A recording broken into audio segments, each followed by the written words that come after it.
Hey, and welcome back to What's the Grapesis. Alright, so tonight I'm going to be covering Season 1, Episode 3 and 4 and 5. It's been around since I've been on here. So let's go ahead and get right into it. So Episode 3 picks back up at the park with Tony and Treasure confronting each other for their past actions online and on Instagram, on IG. So the episode starts with Treasure and Tony in the middle of arguing while Ashton is trying to calm the situation. Now Tony is steady screaming at this girl Treasure.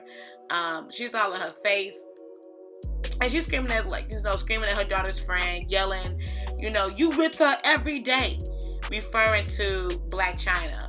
Now, while Treasure is screaming back that she could go 30 days without seeing her, this only made Tony more upset. So Tony basically explodes and go into a rage like, what the fuck is 30 days? What the fuck is 30 days? Or whatever. So once again, Tony's just showing how jealous she is of Treasure and Chyna's friendship.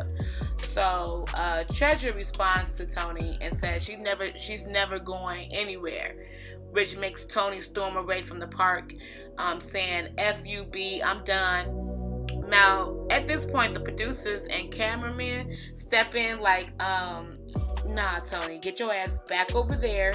This scene ain't done. Like, I don't know why she thought she could just storm off and the scene wasn't done. Like, no, go back over there, calm down, fix your wig, and let's continue to shoot this scene. So Tony comes back after yelling to Treasure that she can suck a man's pickle, B, and call her, a B, a female dog.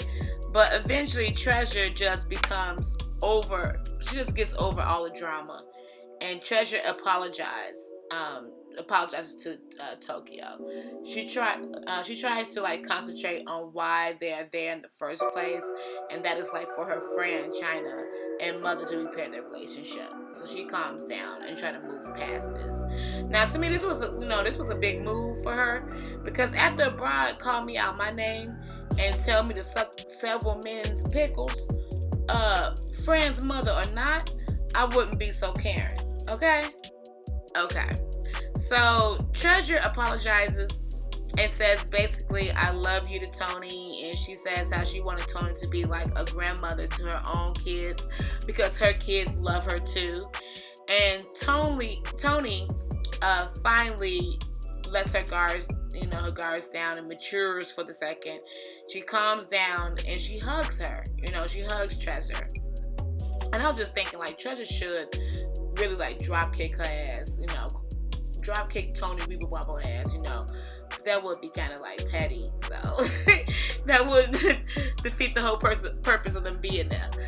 So the whole point of them meeting in the park was to get Tony to meet Chyna for dinner so they can work on their relationship, and it seems that this has worked. So Ashton's plan really actually did work, and it didn't backfire on him. So the next scene shows Ashton and Chyna in her home.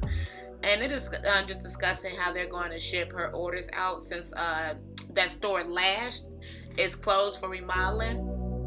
So at this point, Treasure walks in to tell Chyna how the meeting with her mom went the day before.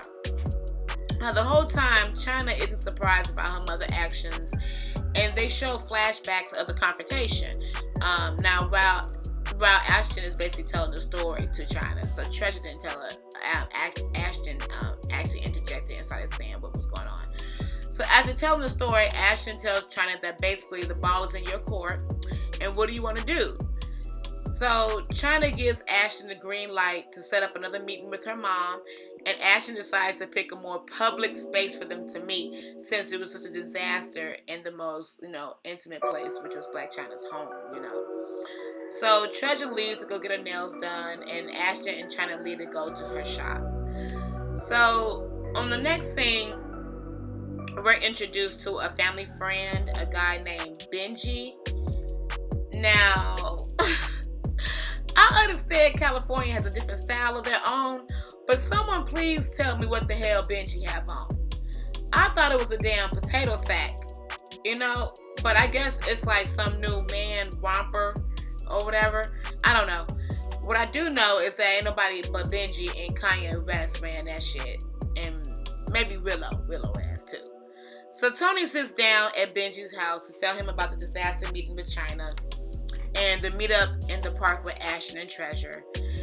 She also tells him about the dinner that Ashton set up for Chyna and her. So Benji tries to provide some advice, basically telling Tony to bite her tongue no matter what Chyna says. And Tony has the nerve to say that she ain't going to take no disrespect, once again forgetting that she is the disrespectful one. So she leaves Potato Sack Man, aka Benji, and she bounced. So next scene, they're back at Lash, and Chyna is talking to the contractor Geo about why the Lash sign doesn't work, and this is where we meet her hairstylist, I guess, and one of her employees, I guess. So I didn't catch his name, but he is there because he'll be working for Chyna at Lash, basically. So this part was kind of boring, but one topic came up that I want to dwell on. Now, her hairstylist friend wanted to see the private rooms that Chyna's going to be setting up there or whatever, and he was worried about this area for his clientele that likes to be like more discreet about the services that they're getting. And I wish like more black shops thought about this and did this. You know, some women, when they getting their hair straightened or pieces added, don't want everyone in their business. But most black salon owners have missed this memo. Like, it's like non-existent at majority of black salons. So the stylist and Geo, Ashton, and Chyna further discuss like hiring people and getting the salon open ASAP. Like I said, the scene was kind of boring, so moving right along. So it's nighttime now, and we see Chyna pulling up in her white Bentley. It was cute. At what looks like a pretty like expensive Italian restaurant. And we see her in the confessional just talking about meeting up with her mother again. And I'm hoping this shit goes right, because I said in the previous video, her mother Tony is the type of person that does not care where she is at, because she would show her ass no matter the place, time, who's surrounded, it don't matter. So Chyna walks in, and immediately you can see a family at a table to the left of her with their camera phones out and ready. I mean, they too eager to take pictures of her and shit. So anyway, the waitress or hostess that leads Chyna to her table, she looked goofy. She looked scared as hell to be on TV. It's like she was saying to herself, like, bitch, this your chance, don't fuck up, you know? Don't fuck up your one chance, girl. I don't know who was funnier, the random family or the goofy ass waitress or hostess, whatever she was. So Chyna sits down at her table that is in a private closed down section that is far away from the rest of the restaurant, you know, from the rest of the people that's there, the customers. So I couldn't help when Chyna's like sat down and everything, I could not help but to stare at her lace front, because I'm just wondering where her stylist learned how to blend. But maybe I'm biased because I cannot stand those damn wet and wavy ass wigs. You know, I hate them. I hate them, y'all. Like, I really hate them. They look like some wet ass like ramen noodles painted black.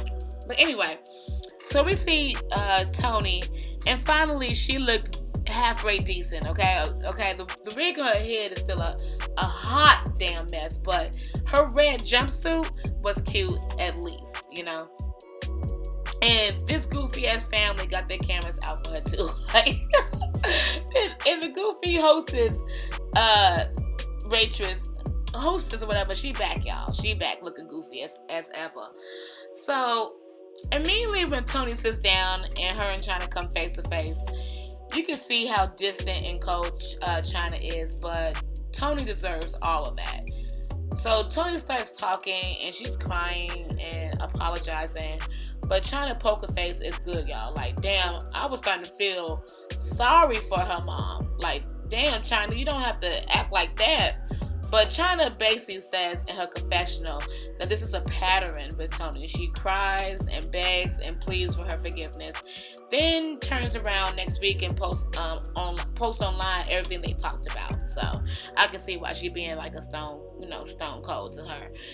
So while Toni is crying, she's also is not taking responsibility for any of her actions. How she's going, I didn't understand how she's gonna say, I don't know what I did, but whatever it is, I'm sorry. But then she fucks up. She should have just like shut up when she was ahead. But I guess because Chyna didn't give her no reaction, Toni starts getting visibly upset. So then Toni starts talking about some other shit like, I protect you from people. And Chyna like, from who? And Toni, she's like, from social media. Now, which I can tell, this part really irritated the shit out of Chyna because her mama is the main one that jumps on social media to talk negatively about her own daughter. Like, this woman is crazy as hell, y'all. Like, she crazy. So the conversation is basically going downhill because Toni starts saying, well, you live behind a gate and I live in the real world. And Chyna, starts getting annoyed, especially after Toni says that people that work for you say you are mean and you don't have to be mean. I mean, I don't even think Chyna was really upset by her mother's words. I just think she was annoyed by her mother's presence. So at this point, Chyna gets up, walks off screen, and you can hear her talking to Ashton and to the other people. And you hear her saying what the fuck? Does one thing have to do with the other? Or whatever. And Toni can hear her snapping wherever Chyna is at, and Toni becomes visibly annoyed again. So she annoyed at this point. The nice, happy Toni is gone. So Chyna returns back to the table after she cools down, and she tries to explain why she's angry with her mother. And Toni flips. I mean, she somersault, cartwheel, dirty mattress flip. She becomes defensive and basically shuts down. She starts ignoring Chyna, saying, I don't want to have this conversation.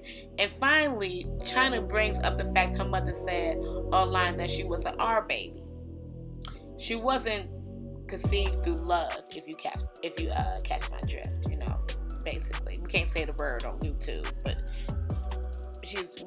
you should probably catch what I'm coming from when I'm saying, if you catch my drift. But anyway, of course, the deflector starts to deflect. Toni starts saying, that's a lie. I never said that. The blogs cut and pasted my comment. And I'm like, really, bitch? Because I saw the video, and there was no cutting or pasting going on. Toni said that ignorant stuff online about her only child. So Toni is like, what else? Like, while Chyna's talking, in the middle of her talk, she's like, what else? So then Chyna brings up that when she announced she was going to school, Toni put those little sticky notes, those Post-its on her door saying, F-U-B, you whore. But of course, Toni denies this and calls Chyna a bald-faced lie. Then she pulls out this cell phone, girl. I thought it was a Nokia. One of them flip Nokia phones from back in the day. No, one of them Razor phones from back in the day. But anyway, she slams the phone on the table and says, you can't call no one that can back you up on your lies. Then Toni goes on this tangent about paying for Chyna's college. But what she actually did was sign one of those FAFSA forms, the financial aid forms, for Chyna to get a loan in her name. So I know about this because my mother signed one for me when I was in college. I got the loan in my name. She just signed for me to get permission to get the loan. So Toni doesn't want to hear anything, and she continues to deflect to become aggressive. And now she has amnesia because she forgot that she just said that she paid for Chyna's schooling. But Chyna corrected her and said, you signed for a loan in my name. Then Toni says, that's what the F I said. I signed some papers. So they continue to fight and argue before finally walking away from the table because obviously they aren't getting anywhere. And finally, this episode goes the hell off. So that was the end of that episode 3. Look out for episode 4 review on here, and make sure to visit us on YouTube, Instagram, and Facebook at What's the Grape Sis. Y'all have a good night.